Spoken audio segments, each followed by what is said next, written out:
My name is Eric Gyamfi, and I am a photographer based in Ghana. I think I have always enjoyed telling stories one way or the other, and so photography for me became one way of telling stories. My current body of work is actually Just Like Us, and the resulting exhibition, which is ongoing at the Gay Foundation gallery in Accra, is called See Me, See You. And it's basically about the lives of my friends and other people I met in the course of 2016, queer friends.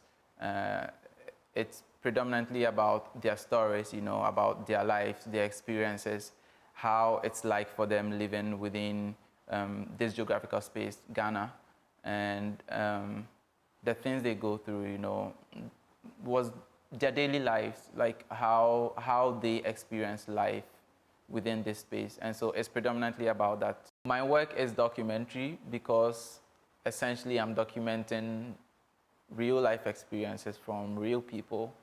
And so in that sense, yes, it is a documentary body of work.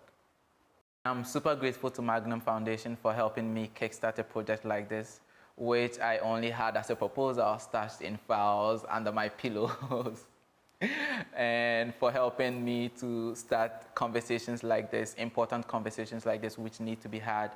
My work has definitely challenged the way people perceive queer people just in the 3 months or in the past 3 months that it has been on.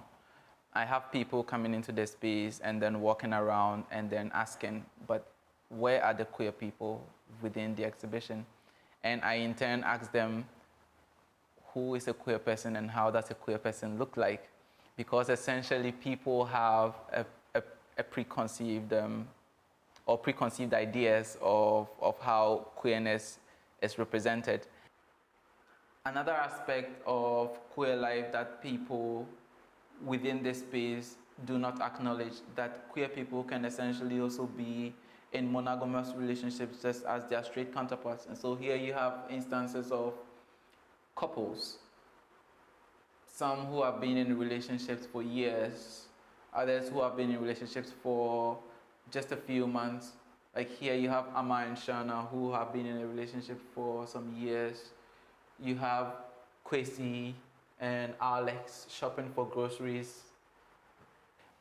In general, I think my focus for this photo essay was not to start and end with just sexuality.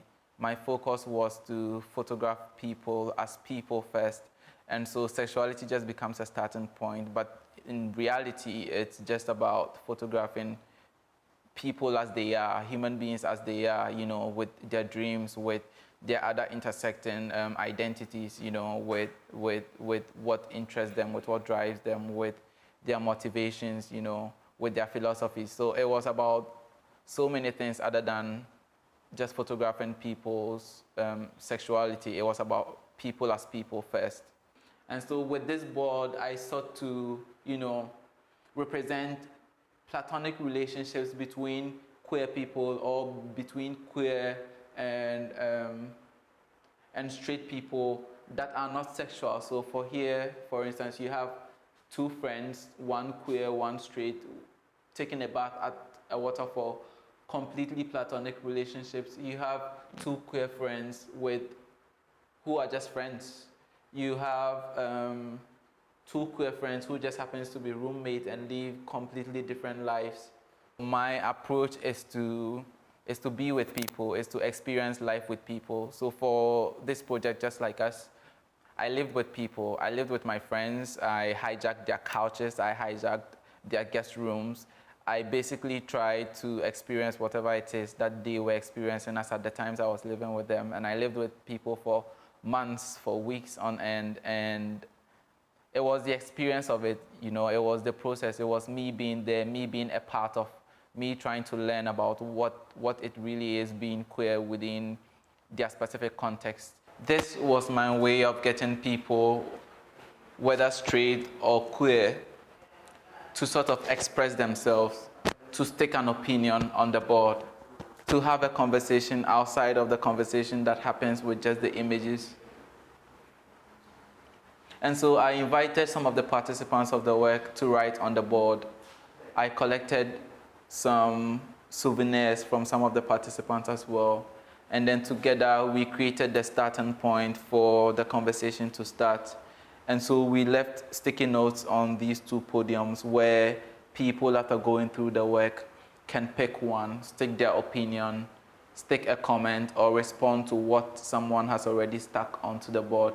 And so this keeps growing. This sort of represents some of the feedback that people have given as a result of the work that they have seen. And so what this exhibition has done, or what this exhibition continues to do, is to bring people from either side together, people who are for, people who are against, sort of bring them together into a conversation, sort of bring them together to start questioning what they think their reality is, or what they think the reality is, and as to whether there's just a single notion of that reality. So essentially, as the last impression of the exhibition, I sought to highlight that, like that oppression, that emotional disconnection that people feel. Some people do not feel a part of things. People do not feel like they belong. And so as the last impression of the room, I wanted people coming into contact with the work to experience this, to know that there is room for improvement and that there is enough space to sort of accommodate everybody, regardless of who they are or what they are.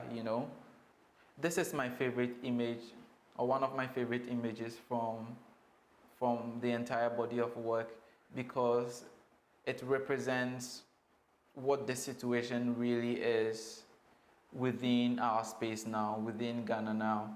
I was walking this young man home one afternoon, and he said to me that, Eric, eventually I would have to live as a straight man. And immediately I could feel his dejection, I could feel what he felt. I could connect with him on this plane, because this is a queer man whom, as a result of societal pressure or familial pressure, would end up having to live as a straight man.